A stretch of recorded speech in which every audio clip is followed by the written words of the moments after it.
ወላጃቸው ወደ ሞት ቀጥሯቸው ሲጠጉ ገዛሊንና ወንድማቸው አህመድን ለአንድ ሱፊ ወዳጃቸው ተናዘዙ። ለትምህርታቸው ይጠቅማቸው ዘንድም ያላቸውን ጥሪ ሰብስበው ሰጡት። አላህ የዲን ዕውቀት ስላልሰጣቸው እንደሚቆጩ፣ ነገር ግን ያመለጣቸውን እድል በሁለቱ ልጆቻቸው ማካካስ እንደሚመኙ ገልጸው ገንዘቡን እነርሱን ለማስተማር እንዲያውሉ አደራ አሉት። ሰውየው የኑዛዜ ተቀባይ ብቻ አልነበረም፣ መልካም መምህርና ጥሩ አሳዳጊም ነበር። እንግዲያውስ የመጀመሪያው የገዛሊ አስተማሪ ሱፊ ነበር ማለት ነው።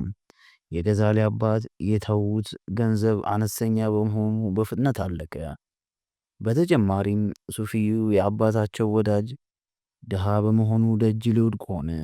ስለዚህ የተማሪዎቻቸውን የምግብ ወጪ የሚሸፍኑ ተቋማትን እንዲቀላቀሉ መከራቸውና አህመድና ሙሐመድ በሙሉ ወኔና ጉብዝና ዕውቀትን መማር የሚችሉበት ትምህርት ቤት ገቡ። ይህ ሰው የምድር ሕይወት ደስተኝነት እና የስኬት ሰበብ ሆነላቸው።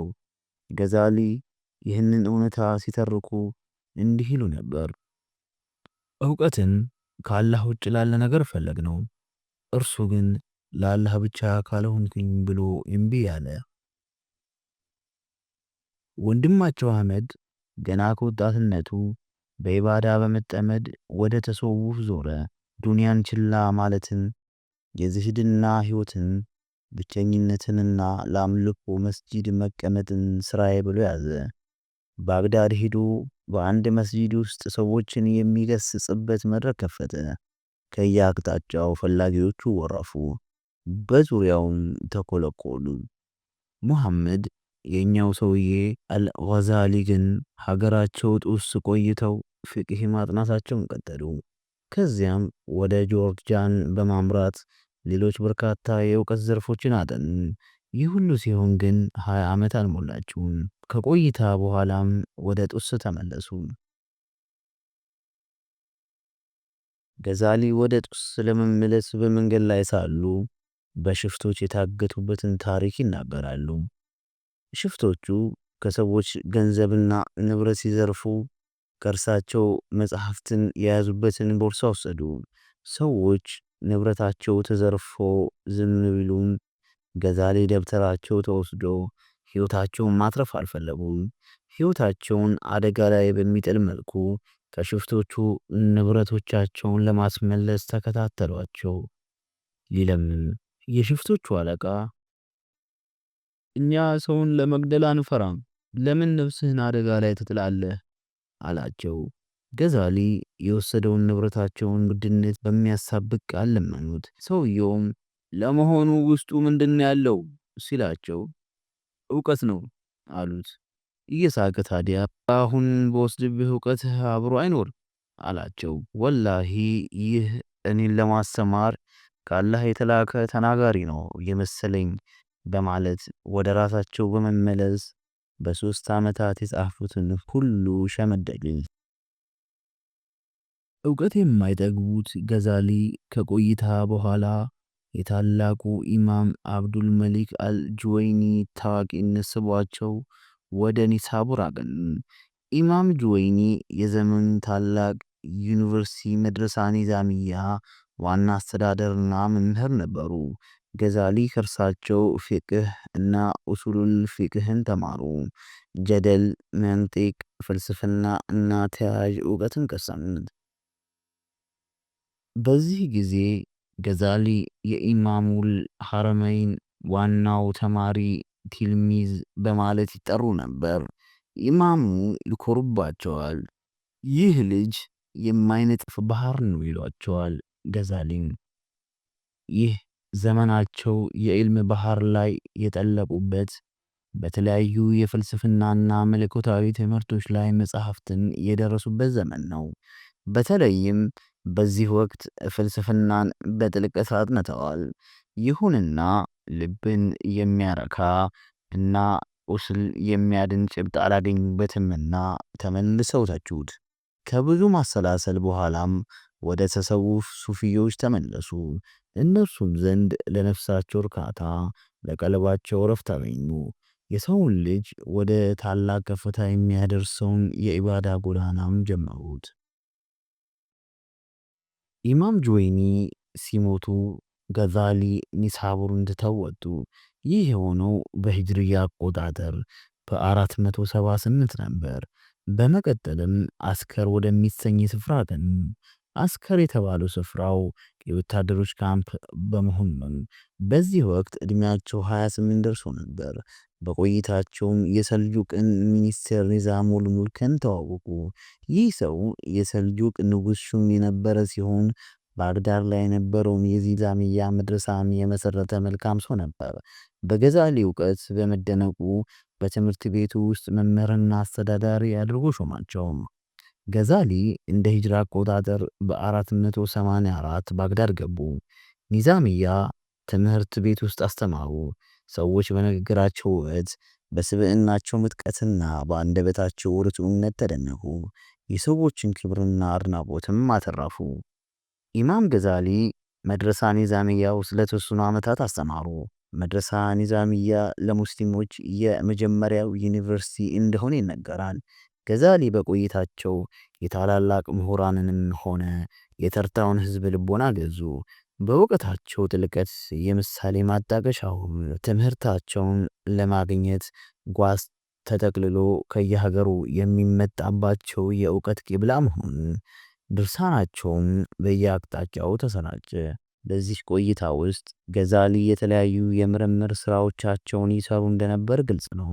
መጽሐፍትን ይደርሳሉ፣ ትምህርታዊ ክርክሮችን ያደርጋሉ፣ ያስተምራሉ። ከየአካባቢው የሚመጡትን ፍልስፍናዎች እያደኑ ያጠናሉ። ይሁን እንጂ ይህን ሁሉ የሚያደርጉት ዝናን ፈልገው ተከራካሪዎቻቸውን ለማሸነፍ ነበር። የእርሳቸው የግል ታሪካቸውን በጻፉበት አልሙንቂዝ ሚነድ ዶላል የተሰኘው መጽሐፋቸው ላይ ያሰፈሩት እውነታ ነው። ይሁን እንጂ ገዛሊ የሐቅ ረዳት እና የሃይማኖት ጠበቃ ነበሩ። በዘመኑ በሃይማኖት ላይ የሚነዙትን ማደናገሪያዎች በብርቱ ማስረጃዎች ያከስሙ ነበር። የተለያዩ ፍልስፍናዎች ከሚቀሰቅሱት የፈተና ማዕበል ኢስላማዊውን ስነ መለኮት አቂዳ ይጠብቁ ነበር። ገዛሊ እንዲህ ይላሉ፣ እውቀትን ካላህ ሌላ ላለ ጥቅም ፈለግ ነው፣ ኢልም ግን ለአላህ ካልሆንኩኝ ብሎ እምቢ አለ። ገዛሊ በጠለቁባቸው የእውቀት ዘርፎች ሁሉ ባላቸው እውቀት የማስረዳት እና የአስተንትኑት አቅም በሙሉ የኢስላም ጠበቃ ነበሩ። ልሳናቸውም ሆነ ብዕራቸው ለኢስላም ስነ መለኮት፣ ለሃይማኖቱ መርሆች እና ለህግጋቱ ከመሟገት ርቆ አያውቅም። ይህን ለማሳካት ያልገቡበት ቦታም የለም። የፊቅህ፣ የስነ መለኮት ጥናት፣ የኢልሙል ከላም እና ፍልስፍና ውስጥ ሰርገው ገብተው ያላቸውን የክርክር ችሎታ ሁሉ ተጠቅመው ኢስላምን አገልግለዋል። ህሊናቸው የሚወተውተውን አንድ ነገር ያደምጡ ነበር። ይህን ሁሉ ትግል የሚያደርጉት በሰዎች መሃል ዝናቸውን ለመከተል እንደሆነ ከማንም ቢሸሽጉ ከህሊናቸው አይደብቁትም። ከእኩዮቻቸው ልቀው ለመታየት ያላቸው ፍላጎት ለነፍሳቸው አያስተባብሉትም። ለሰዎች በሚያስተምሩት ብሎም በሚሟገቱለት ኢልምና በንያቸው መሃል መጣረስ ተከሰተ። እውቀታቸው ሊወስዳቸው በሚሻው አቅጣጫና በፍላጎታቸው መካከል ብርቱ ትግል ተፈጠረ። ከፍታን፣ ክብርን፣ ዝናን እና ተያያዦቻቸውን እንዲተዉ በሚፈልገው የዲን አስተምህሮና ካደጉበት የምሁራን ማህበረሰብ የወረሱት የበላይ የመሆን ፍላጎት መሃል ፍልሚያ ተጀመረ። ከህሊናቸው ጋር ግብ ግብ ገጠመ። ገዛሊ በዚህ መበታተንና ጭንቀት መሃል በሁለቱ ተቃራኒ ስበቶች እየተጎተቱ ነበር። ነገር ግን በአእምሮአቸው ያለው በምርምር ያካበቱት የሰረጸ እውቀት የስሜታቸውን ግፊት ማሸነፍ እንዳለበት አመኑ።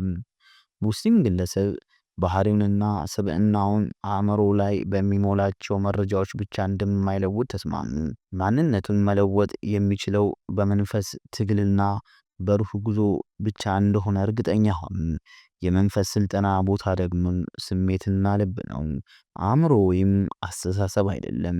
የስብዕና እድገት የተርቢያ ባለሙያዎች ተርቢያን ሲያስተዋውቁ ስሜትን ከአእምሮ ስር የማሳደር ጥበብ ነው ይሉታል።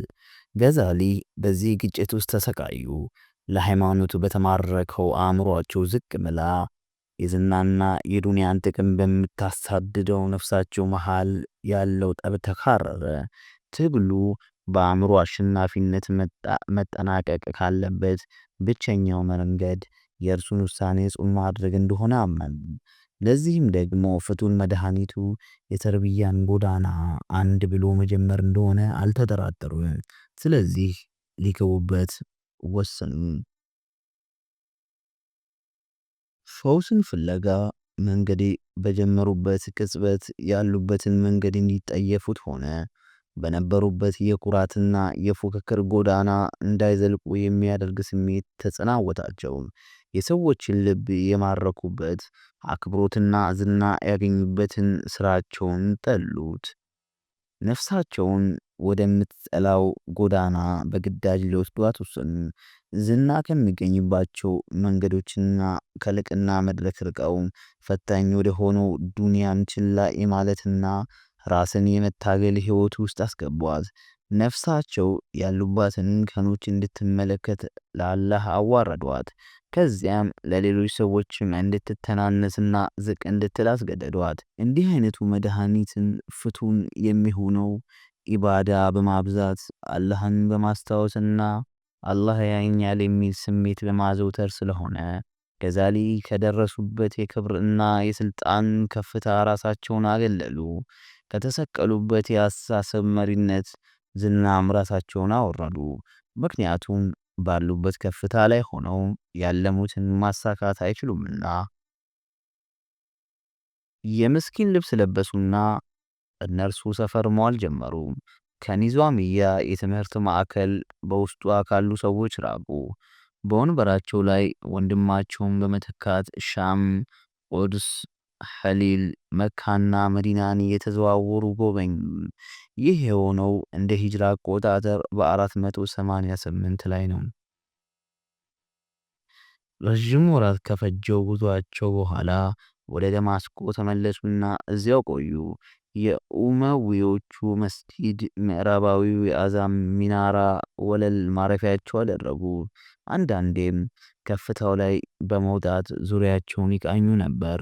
በዚህ ሁኔታ ከሰዎች ተነጥለው ነፍሳቸውን እያዳመጡ ያሳለፉት ጊዜ 9 ዓመት ከ6 ወር ነበር።